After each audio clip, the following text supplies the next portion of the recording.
Okay, so let's just start from the top.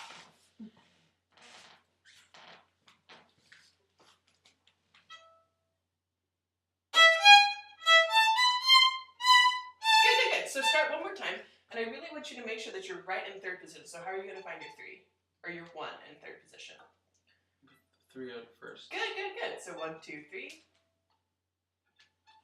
Yeah. Okay, let's hear it.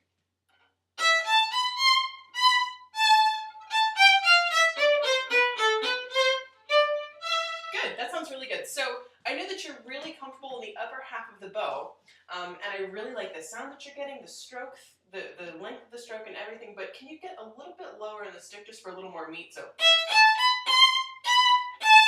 just a little more like core to the sound. Good. Lower your elbow. Good. Let's try starting it there.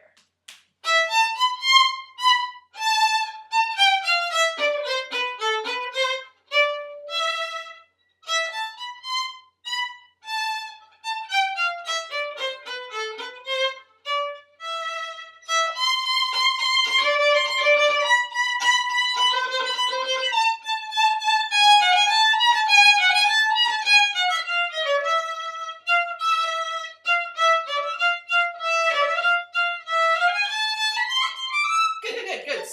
So many more improvements from last time I heard this. This is great. Something that I would really like to hear, so I can tell that you're doing a difference between the forte and piano sections, but can you make it sound even more dramatic? So if I were like sitting in the audience dictating what you were writing, I could say, oh, this is definitely forte, definitely martelé, this is definitely piano, different section, you know? So just, you have to overdo it for the audience. So whatever, sometimes when we do dynamics and do articulations on our instrument, they can seem like they're being more than they actually are. So think about how it's going to sound for the person in the very back of the hall, and like try and make that big distinction. So can you try it again from the beginning, but just go crazy with the dynamics. So like make it just so ridiculous, like you couldn't, like this couldn't possibly be right, but just make it super forte and then super piano for a contrast. Okay.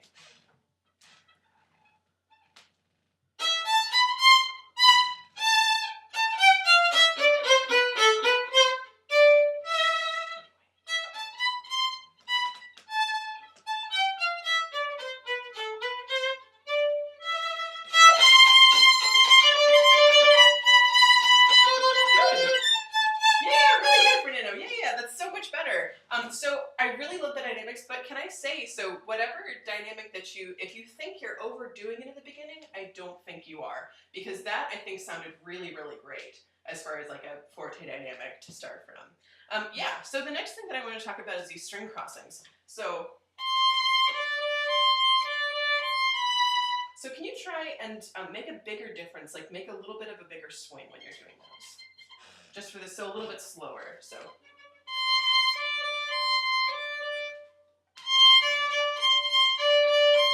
Good. Tune the D. Maybe a little higher. A little higher. A little higher on the D. Oh, I guess we get a little low. Yeah. So back to this. Actually, instead of a bigger movement, let's take a smaller movement.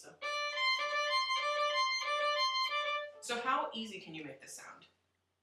Can you make it sound really easy? Yeah. Okay, yeah, so let's try it. Da, da, da, da, da, da, da, da. And as little movement back and forth here as you can. Yeah. Good. So maybe just like a little bit of a bigger swing when you get to the A string, just to make sure we actually hit the A string. Yeah.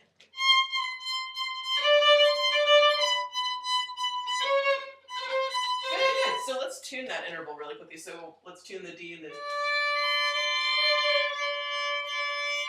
Good, that sounds good. And now the C and the B.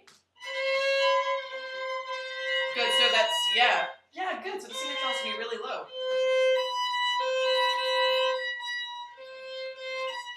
Try a little bit higher B. Good. Yeah, a little higher, and now try just playing the C. Just the B. Just the B. A little higher B.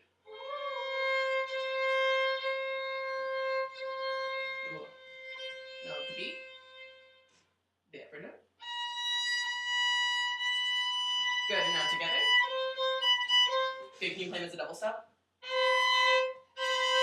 Yeah, so it's really like a crunchy sort of dissonance. So I don't think that you should back off from that, actually. Oh, where's my pencil? There we go.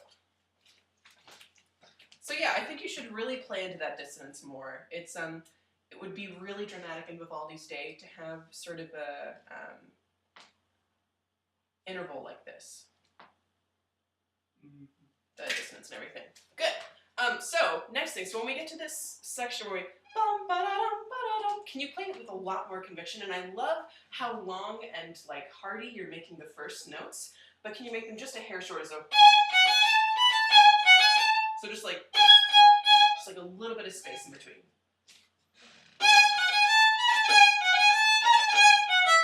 Good. So can you really be very, very staunchy about the tempo here? Like just like it's like, you know, you're marching along at your tempo and you don't want someone to come along and budge you. So just really, really just dig into that tempo. So ready and go and. Good. So the downbeats are so super rhythmic. Can you make the notes in between super rhythmic? So can you just try that just for a second? Just so all 16th notes. Perfect. Yeah. So you'll notice like how much more evenly spaced those 16ths are. They sound really good. So now just try playing it normally.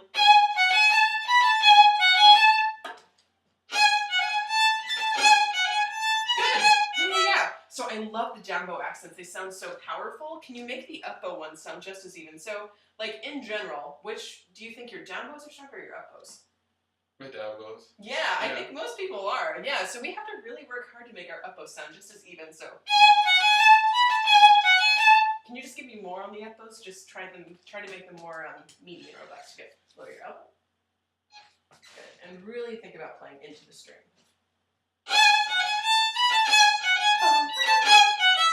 Good. That was so much better, yeah. So let's make a little note here. So more on up bows. Just to contrast, or to balance out the down bow. Good. Good. And now let's hear this shift. So just this measure 22. So.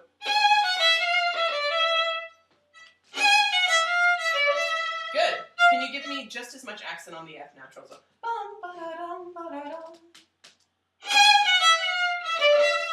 Good. So the shifting is so what's a good way for us to practice that, just to make it as reliable as possible? So can you do something for me? So try setting your 1 in 3rd position. No, 2. Good, and that's how we're going to find our F natural, right? So so when we actually get here, can you do this for me? So then build up 1, 2, 3, don't play, and then just play the F natural, so. Good. So can you put the 1, 2, 3 down when you play the F natural? So, then wait, 1, 2, 3. Now 1, 2, 3. Yeah, so I didn't see the 1 go down. Yeah, so let's try it just super, super slowly. So don't even think about the rhythm here. So, set 1, 2, 3. Set 1, 2, 3. 1, 2, 3. Yeah, the intonation was perfect that time. Good, let's try it again. So a little bit faster, so 1, 2, 3. 1, 2, 3. Yeah, much better. So whenever you have a shift like that, where you're shifting and maybe you're not landing on the 1, like the finger that really gives you the foundation of the position, that's a good way to practice that. Maybe we'll just put something down like foundation as a reminder. Mm-hmm. Good. So now let's go to this, so let's go on. So, and what do we have written in the music there? I know my handwriting is bad, but. Oh, frog? Yeah. So how are we going to get to the frog from here? So let's try, yeah, exactly. So let's try playing as much of the lower half as we can. Good. Good. So you did such a great job of starting at the frog, but you know what happened? So we get trapped in the upper half, right? So maybe use a little less bow. So I love the sound that you're getting, but just try condensing into a little less bow. So that you're right there with the frog for it. Good. Relax your elbow. Good.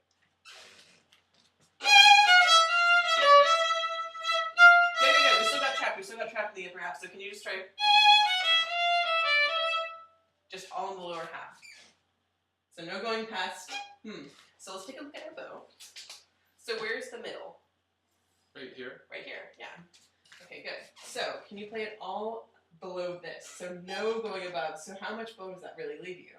Quite a lot, right? But you have to get comfortable with the lower half in order to play there. Good. It's a different sort of sound. Good. So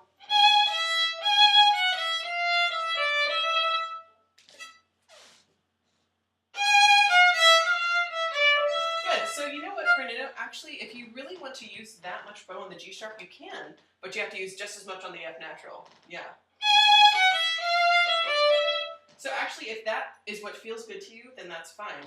We just have to accommodate it by making sure that we get back to the frog. Yeah. Okay, so let's try using a lot of bow on the G sharp and a lot on the F natural, okay? Good, yeah. You know what, I really like that. Can you make the bow faster, though?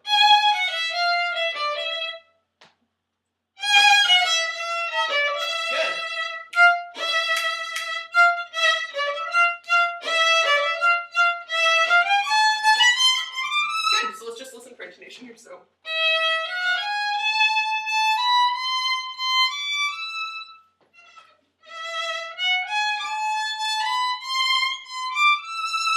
Good. So can we try it just once with no vibrato? So.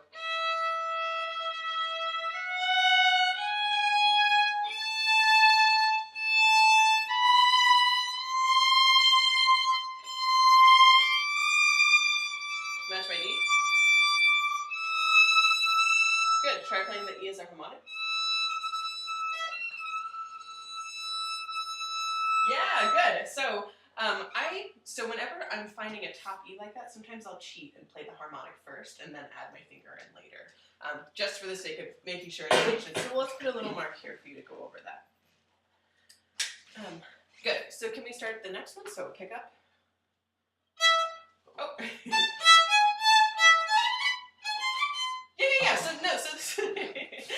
So this is really tricky, right? So a couple of things. First off, let's really make sure our dynamics are just like off the wall. So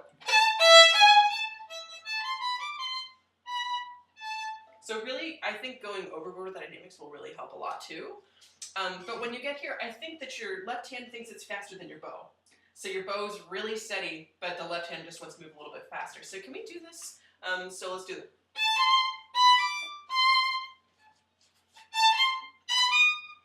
Good, watch the intonation on the D, so.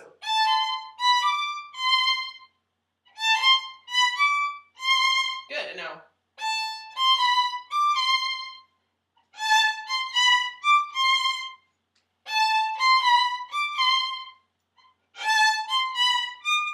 Good, and then back down. Good, one more time, and really listen for the intonation on the 3 and the 4. Oh, so.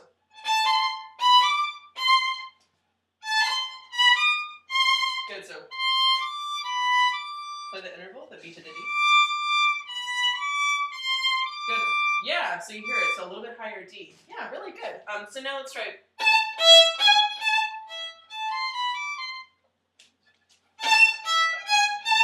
Good. Start up, right? Good, and let's start starting like here in the bow. Just to get you out of the tip of the bow. Good. So, but relax your elbow. So the whole reason I'm asking you to relax your elbow is why? Why are we working on that? For like string crossing. Well, it helps with string crossing, but what about the sound? How does it affect the sound? Like fuller. Yeah, it has a fuller sound, right? So when we can use the whole weight of our arm, that sounds better than if we're superficially adding pressure with our like hands or something, right? And when our elbow is lowered, it's just a little bit easier to get that rather than being there. Yeah, good. So let's, yeah. So just a little bit lower. Good, and really into the string, and don't worry about being too fast.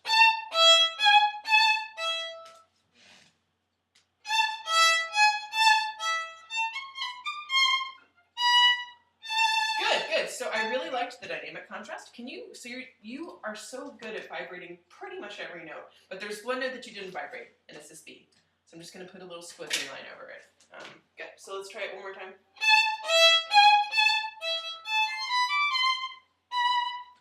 With vibrato, especially on the bum, bum, because there's rests in between, yeah. Okay.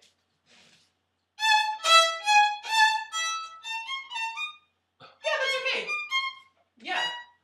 Let's try it one more time. One more time. Maybe a little, maybe just a hair slower.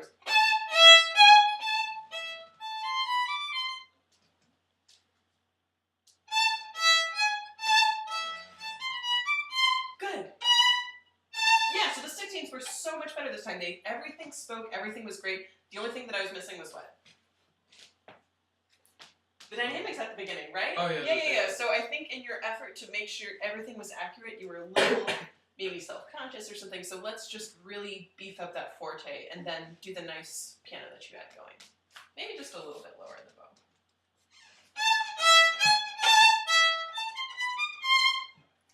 Good. Go on.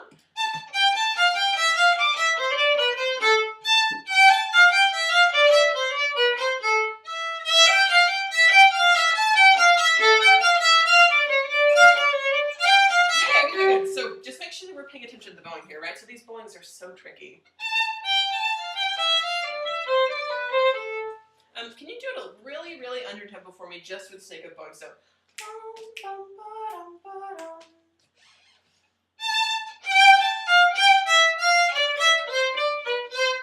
Good.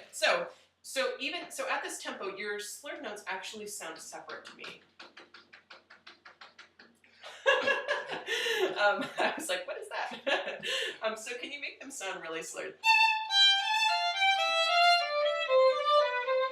Maybe not with the accent like I did, but just make them sound really nice and slurred together.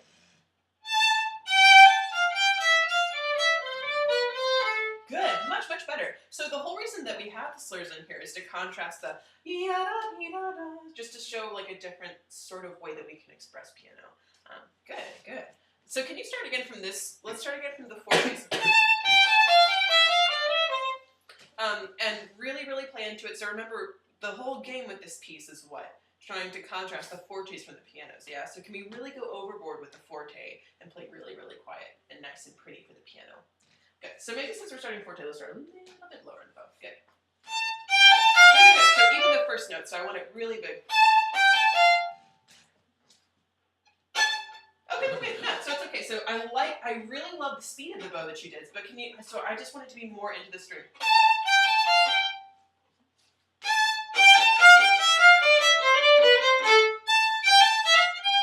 Good. So the forte though was really wonderful, but I just want a little, so this time when we play it, can we play the forte section, take a minute, and then play the piano sections? We're actually physically going to stop playing, so we're going to play up to this A, so. Take a break, and then piano. Okay, just to try it out, Good. A little bit lower. Good. Good,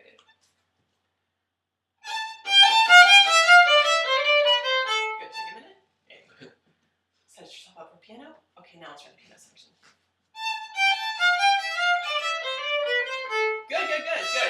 Now can we try doing them together? So just as written, but a nice healthy forte on the first note. And I think you can connect it, maybe not exactly, but maybe a little bit longer. Okay, get a little bit lower. But.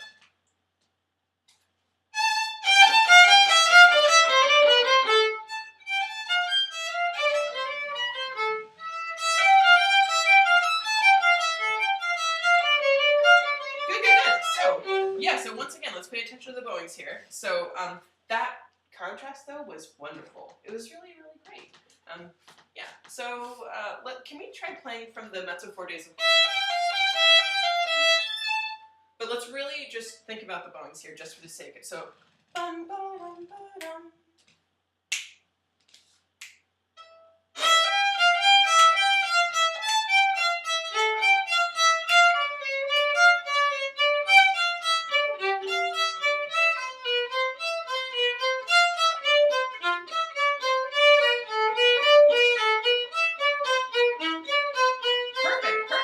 no, those were exactly the right ones. Good. So can we do a little bit faster? Maybe that tempo.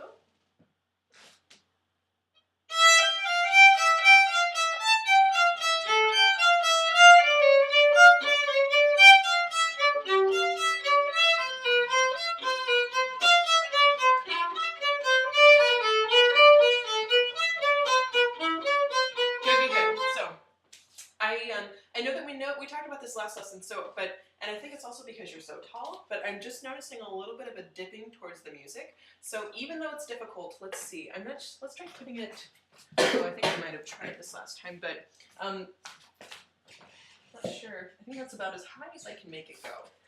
So is there a way that you can think about sort of aligning your spine a little bit more so that it's nice and straight? So think about having a nice posture, so take the violin away, just sort of hold it out like here. Okay.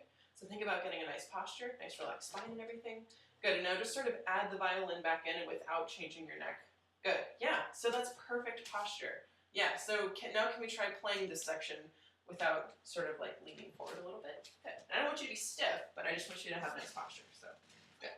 So let's start from this mezzo forte.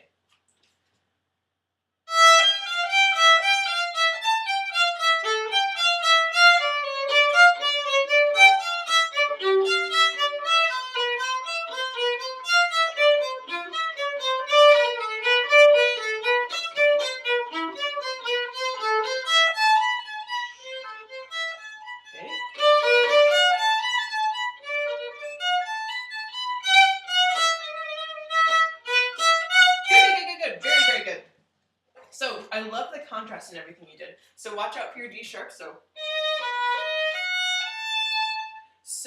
yeah, so remember, so what's our tendency with our third finger? If we have a high third finger on one string and a low third finger on another string, what's our tendency going to be?